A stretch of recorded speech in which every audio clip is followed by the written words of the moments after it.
죄가 율법 있기 전에도 세상에 있었으나 율법이 없을 때에는 죄를 죄로 여기지 아니하느니라.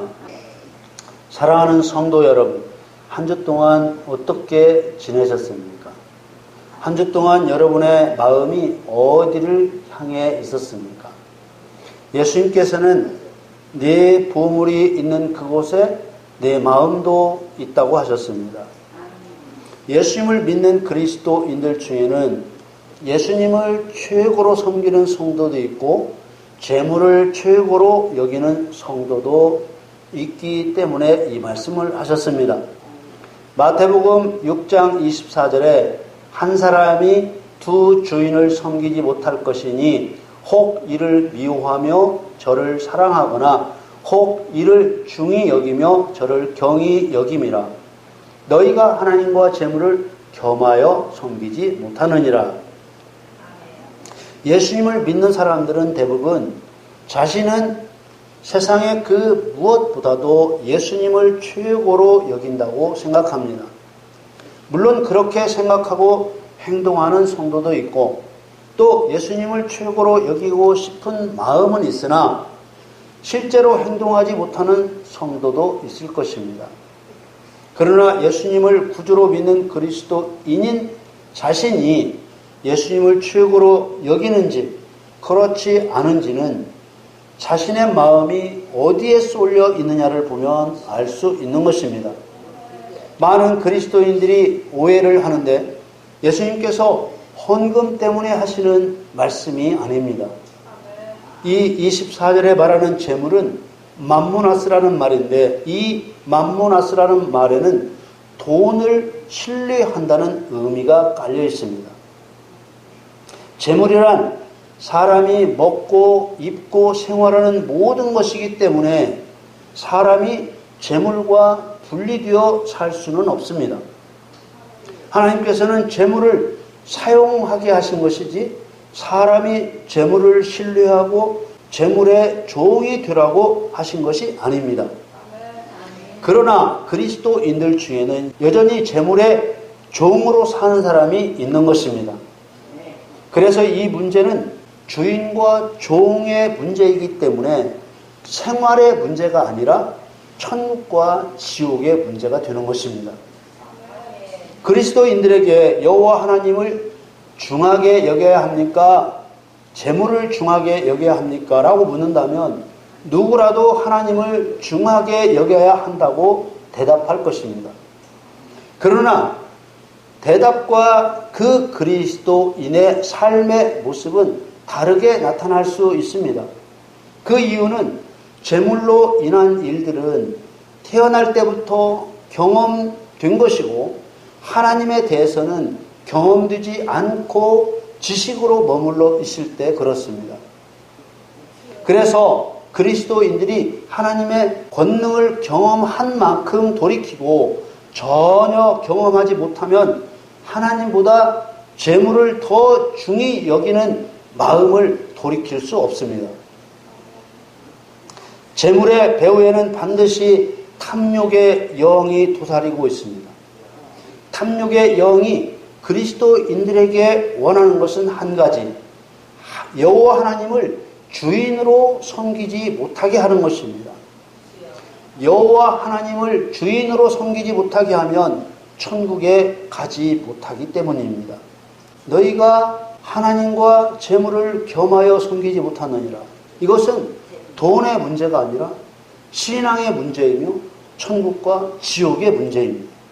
그러므로 그리스도인들은 재물을 종으로 부리는 사람이 되어야 합니다. 오히려 재물을 탐욕의 영을 멸하는 데 사용할 줄 알아야 하는 것입니다. 마태복음 6장 25절에서 34절까지 계속 읽을 텐데요. 예수님이 함께 하시는 그리스도인이 누구인지 보실 수 있기를 바랍니다. 마태복음 6장 25절에 그러므로 내가 너희에게 이르노니 목숨을 위하여 무엇을 먹을까 무엇을 마실까 몸을 위하여 무엇을 입을까 염려하지 말라. 목숨이 음식보다 중하지 아니하며 몸이 의복보다 중하지 아니하니 공중의 새를 보라. 심지도 않고 거두지도 않고 창고에 모아들이지도 아니하되 너희 천부께서 기르시나니 너희는 이것들보다 귀하지 아니하냐. 너희 중에 누가 염려함으로 그 키를 한 자나 더할 수 있느냐. 또 너희가 어찌 의복을 위하여 염려하느냐. 들의 백합화가 어떻게 자라는가 생각하여 보라. 수고도 아니하고 질삼도 아니하느니라. 그러나 내가 너희에게 말하노니 솔로몬의 모든 영광으로도 입은 것이 이 꽃 하나만 같지 못하였느니라. 오늘 있다가 내일 아궁이에 던지우는 들풀도 하나님이 이렇게 입히시거든. 하물며 너희일까 보냐. 믿음이 적은 자들아. 그러므로 염려하여 이르기를 무엇을 먹을까, 무엇을 마실까, 무엇을 입을까 하지 말라. 이는 다 이방인들이 구하는 것이라. 너희 천부께서 이 모든 것이 너희에게 있어야 할 줄을 아시느니라.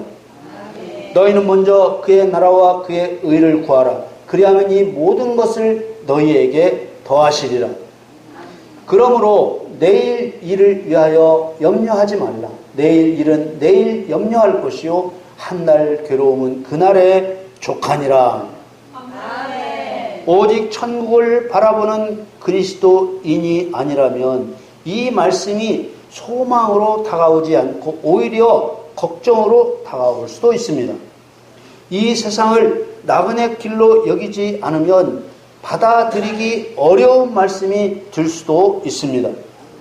더구나 하나님을 이 세상에서 많은 재물로 부요를 누리며 살도록 도우시는 분으로 믿는 그리스도인들은 이런 예수님의 말씀을 더욱 받아들이기 어려울 것입니다. 예수님께서 분명히 진리를 알지니 진리가 너희를 자유케 하리라고 하셨는데 어떤 그리스도인들에게는 진리가 오히려 마음을 더욱 힘들게 하고 있다면 그것은 분명히 진리를 듣고 힘들어하는 그 그리스도인들의 신앙이 병들어 있다는 증거일 것입니다. 그 신앙의 목적이 천국에 있는 게 아니고 썩어 없어질 세상에 있기 때문입니다. 예수님께서 갈릴리에서 제자들을 부르실 때 그 상황을 그리스도인들은 어떻게 받아들일까요? 그때 상황을 기록한 마태복음 말씀을 보겠습니다. 마태복음 4장 18절에서 20절 말씀입니다. 갈릴리 해변에 다니시다가 두 형제 곧 베드로라 하는 시몬과 그 형제 안드레가 바다에 금을 던지는 것을 보시니 저희는 어부라. 말씀하시되 나를 따라오너라. 내가 너희로 사람을 낚는 어부가 되게 하리라 하시니 저희가 곧 그물을 버려두고 예수를 쫓으니라. 여러분은 즉시 그물을 버려두고 예수님을 따랐다는 이 말씀을 보시고 어떤 생각이 드십니까? 어떻게 베드로와 안드레는 나를 따라오라는 예수님의 말씀 한마디에 즉시 일하던 그물을 버려두고 예수님을 따를 수 있었을까? 이들은 어릴 때부터 갈릴리에 살면서 물고기를 잡는 일로 먹고 산 어부들입니다. 이들의 눈앞에 앞으로 생활을 보장해 준다는 약속이나 증거가 있는 것도 아닙니다. 베드로와 안드레가 들은 말은 내가 너희로 사람을 낚는 어부가 되게 하리라는, 그러니 나를 따라오라는 말씀뿐이었습니다. 베드로와 안드레가 즉시 예수님을 따른 이유는 여러 가지로 설명될 수 있을 것입니다. 지금 그 이유를 따져보려는 것이 아닙니다. 예수님의 부름에 즉시 순종해야 한다는 그 당연한 일이 내 일이 되었을 때도 당연한 일이 되는가, 이것을 따져보려는 것입니다. 내가 지금 먹고 사는 생업에 관련된 일을 하고 있는데 구원 사명을 감당하라고 했을 때 하던 일을 멈추고 주님의 명령에 따를 수 있겠느냐는 것입니다. 예수님께서는 베드로와 안드레가 즉시 주님을 따랐던 그 일을 왜 성경에 기록하셨겠습니까? 즉시 주님의 뜻을 따르는 일이 당연한 일이기 때문에 기록해 두신 것입니다. 그런데 그게 내 일이 되었을 때 왜 걸림돌이 되느냐는 것입니다. 마태복음 6장 21절에 내 보물이 있는 그곳에는 내 마음도 있느니라. 내 보물이 하늘에 있느냐 땅에 있느냐 이것이 문제입니다. 말로는 나는 오직 천국의 목표를 두고 살아 라고 하면서도 실제로는 땅의 일을 이루기 위해서 모든 삶을 집중하는 모습이 문제인 것입니다. 그런 그리스도인에게는 염려하여 이르기를 무엇을 먹을까, 무엇을 마실까, 무엇을 입을까 하지 말라는 이 말씀이 가슴에 와 닿을 수가 없는 것입니다. 야고보와 그의 형제 요한이 예수님의 부르심에 따르던 현장을 보면 더욱 충격을 받게 됩니다. 마태복음 4장 21절 22절 말씀을 봅니다. 거기서 더 가시다가 다른 두 형제 곧 세베대의 아들 야고보와 그 형제 요한이 그 부친 세베대와 한 가지로 배에서 금을 깁는 것을 보시고 부르시니 저희가 곧 배와 부친을 버려두고 예수를 쫓으니라. 여기서도 22절의 곧이란 즉시라는 의미입니다. 부친을 버려두었다는 말은 아버지와 같이 하던 일을 포기했다는 말입니다. 아버지 곁을 떠나는 것이니 부친을 버려두었다는 말이 가히 틀린 말이 아닙니다. 만일 오늘날 아버지를 버려두고 주님이 주신 사명을 감당하는 그리스도인을 보게 된다면 뭐라고 하게 될지요? 여기서 사용된 버려두었다는 아피엠이라는 말은 효도나 불효의 그런 차원의 문제가 아니고 육신의 아버지보다 더 위대하신 분이 오셨으므로 그분의 말씀을 따른다는 배경이 깔려 있는 것입니다. 이것은 본질의 문제인 것입니다.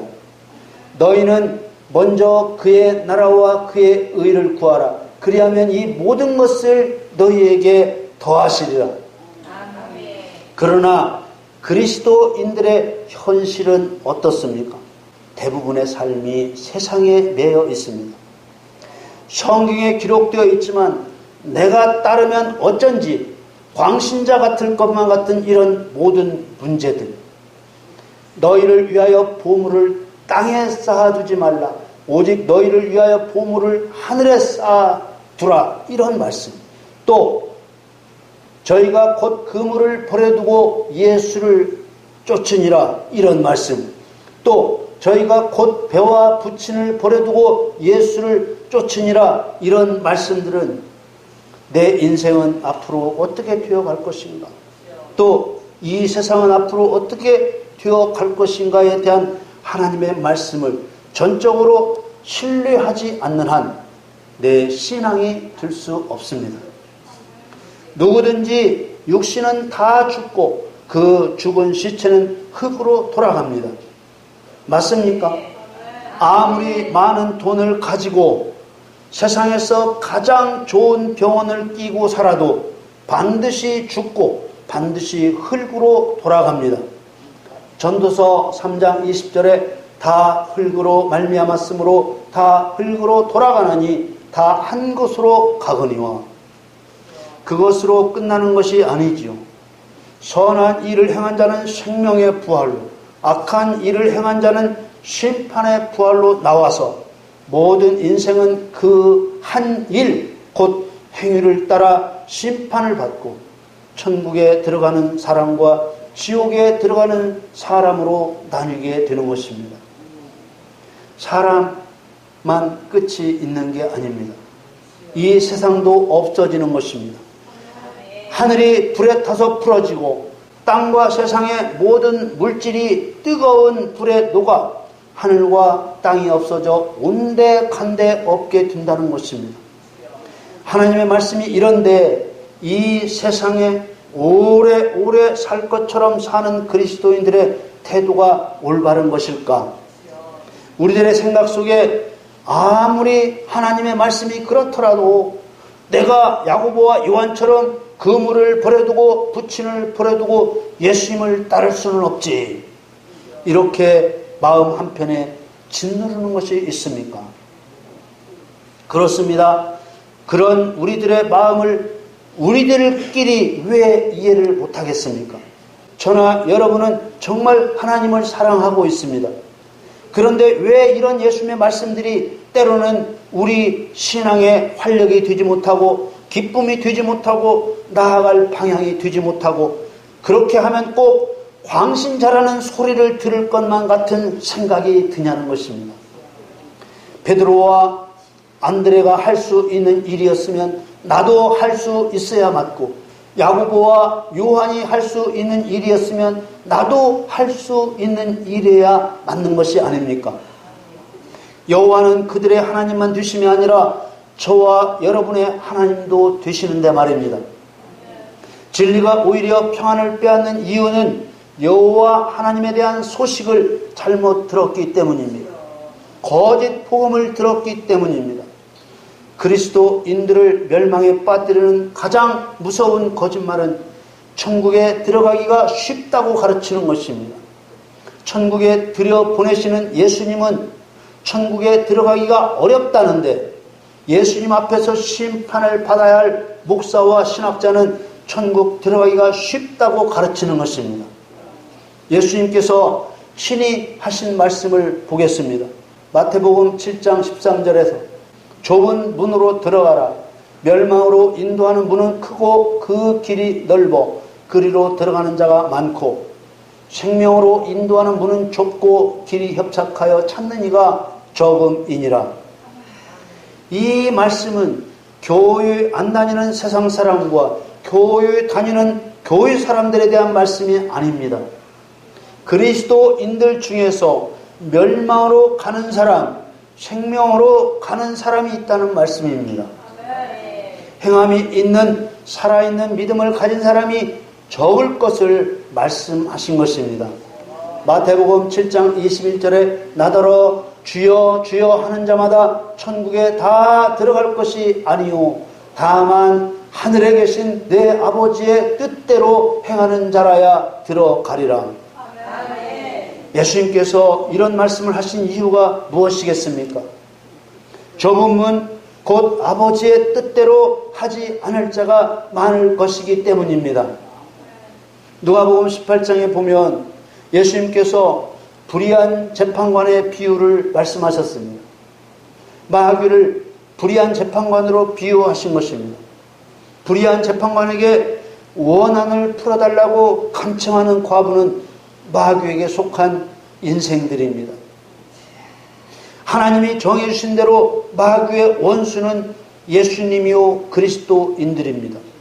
마귀의 세계에서도 이렇게 가당치도 않지만 끈질기게 구하는 세계가 있는데 정작 그리스도인들 중에는 원수 갚아달라고 부르짖는 사람이 없다는 것입니다. 그래서 주님은 재림하실 때 세상에서 믿음을 보겠느냐고 하신 것입니다. 누가복음 18장 7절 8절을 보겠습니다. 하물며 하나님께서 그 밤낮 부르짖는 택하신 자들의 원한을 풀어주지 아니하시겠느냐? 저에게 오래 참으시겠느냐? 내가 너에게 이르노니 속히 그 원한을 풀어주시리라. 그러나 인자가 올 때 세상에서 믿음을 보겠느냐 하시니라. 하나님께서 풀어주실 원한이 무엇이겠습니까? 하나님과 사람들의 원수인 마귀를 멸하는 것이 아닙니까? 지금 예수님께서 원한 풀어달라고 하지 않는 그리스도인들을 향하여 믿음 없다고 하셨으니 말을 바꿔 생각하면 원한 풀어달라고 하는 것이 믿음이라는 뜻이 아닙니까? 인자가 올 때 세상에서 믿음을 보겠느냐라는 말씀은 결코 의례적인 탄식이 아니라 하나님의 뜻을 깨닫는 믿음, 진짜 믿음, 아버지의 뜻대로 하는 믿음, 예수님이 행하신 일을 그대로 하려는 믿음, 고난과 역경을 두려워하지 않는 좁은 문으로 들어가는 믿음, 이런 믿음이 없을 거라는 말씀입니다. 오늘날 그리스도인들의 신앙을 보면 부르짖어 원한을 갚아달라고 기도하는 성도를 찾을 수 있습니까?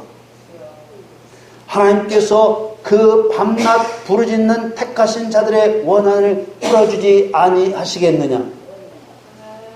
이 예수님의 말씀은 그나마도 설교자들을 통해 그 의미가 뒤틀린 채로 허공에 흩어지는 메아리가 되고 있습니다. 우리를 포함한 그리스도인들은 자신에게 믿음이 있다고 주장하지만 애굽에서 나온 이스라엘 백성들이 안식에 들어가지 못한 것은 순종치 않은 것이고, 순종치 않은 것은 믿음이 없는 것이라고 결론 맺고 있습니다. 히브리서 3장 18, 19절 2절 말씀을 보겠습니다. 또 하나님이 누구에게 맹세하사 그의 안식에 들어오지 못하리라 하셨느냐? 곧 순종치 아니하던 자기가 아니냐? 이로 보건대 저희가 믿지 아니함으로 능히 들어가지 못한 것이라. 믿음은 있는데 순종만 못한 것처럼 말하는 가당치도 않은 자들이 자꾸 믿음으로만 천국에 간다고 하니, 그렇다 손 쳐주고 그럼 그런 믿음이나마 너희들에게 있느냐고 반문하는 말씀이 아닙니까? 요한계시록에는 이기는 자만이 천국을 유업으로 받는다고 더욱 분명하게 증거하고 있습니다. 이긴다는 니카오라는 말은 누군가를 패배시킨다는 말이며 정복한다는 말입니다. 싸워야 할 대상을 알고 싸우는 방법을 알고 힘써 싸워야 패배를 시킬 것이 아닙니까?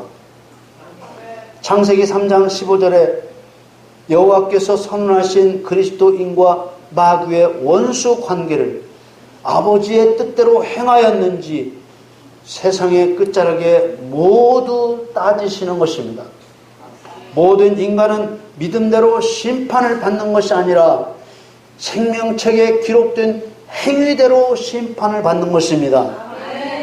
여호와 하나님을 믿는 자는 당연히 의로운 행동을 하게 되어 있습니다. 그러므로 믿기 때문에 의를 행하는 것이 믿음의 행위입니다.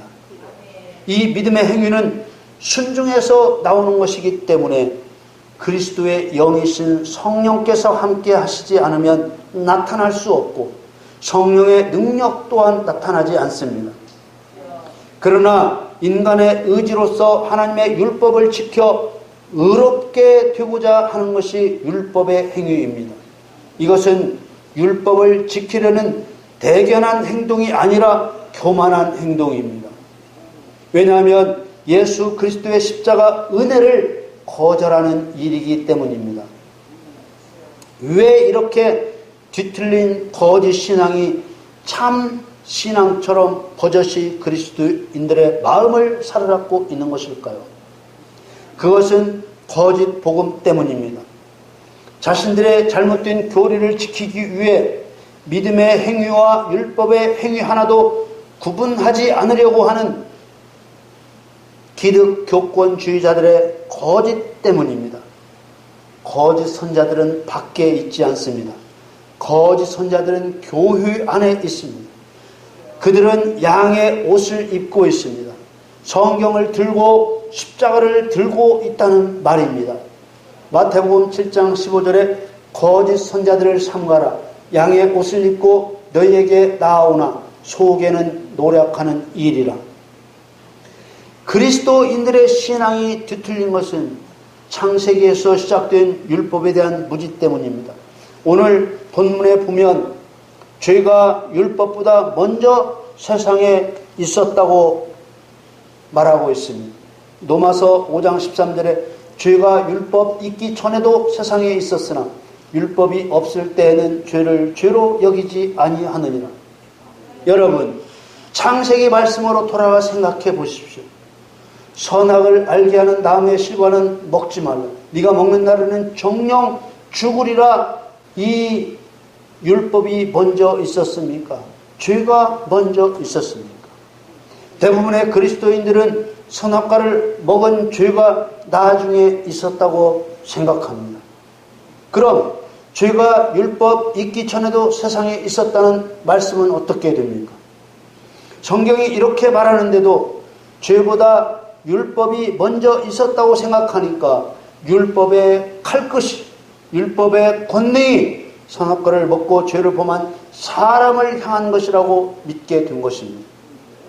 그러나 죄가 율법이 있기 전에도 세상에 있었다는 말씀대로 율법을 선포하시기 전에 있었다는 죄라는 것이 곧 사단을 가리킨다는 것을 발견했다면 율법의 칼끝이, 율법의 권능이 당연히 먼저 하나님을 반역한 사단을 향한 것이라고 믿게 되었을 것입니다.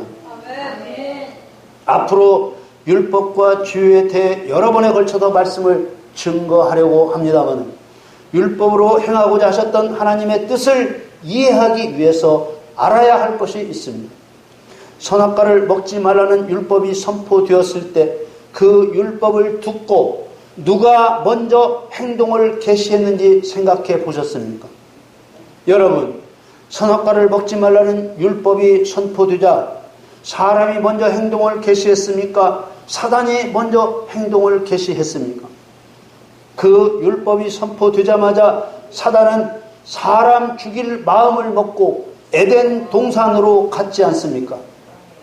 하나님께서 바로 이것을 아신 것입니다. 사랑하는 성도 여러분, 율법은 사단을 심판하기 위한 법입니까? 사람을 심판하기 위한 법입니까? 선악과를 먹지 말라는 이 본질적인 하나님의 율법은 사단에게는 영원히 멸망당하게 하는 심판의 법으로 작동을 했고, 한편 사람에게는 그리스도를 통해 죄를 용서받는 은혜의 법으로 작동한 것입니다. 그러나 더 중요한 문제 한 가지, 이 율법이 있기 전에 하와는 사단을 원수로 여기지 않았습니다. 그러나 이 율법으로 인해 비로소 사단이 얼마나 간악한 자이며 자신을 죽이려는 원수라는 것을 알게 된 것입니다. 여호와 하나님께서는 죄인된 인간을 위해 자기 몸을 십자가에 못 박아 죄사함의 은혜를 입혀 의인이라 칭하시고 율법을 손에 들려주시고 그 율법을 집행하게 하신 것입니다. 이것을 의를 행한다고 하는 것입니다. 우리가 의를 행하면 우리에게 나타나는 현상이 무엇이겠습니까? 내 안에 숨어있던 죄가 견디지 못하고 드러나 깨지는 것입니다. 말씀 그대로 죄의 본질인 사단의 머리가 바위 위에 떨어진 계란 깨지듯이 깨뜨려지는 것입니다. 우리는 죽을 힘을 다해 잘못 끼워진 첫 단추를 바로 끼워야 되는 것입니다. 여러분, 하나님께서는 죄를 드러내는 율법이 그리스도인들에겐 오히려 은혜의 법이 되게 하셨음을 믿으시기를 바랍니다. 여러분의 의로운 손에 들려주신 율법의 칼날로 여러분 안에 있는 죄의 뿌리 사단을 도려내는 의를 행하시기를 예수 그리스도의 이름으로 간절히 축원합니다.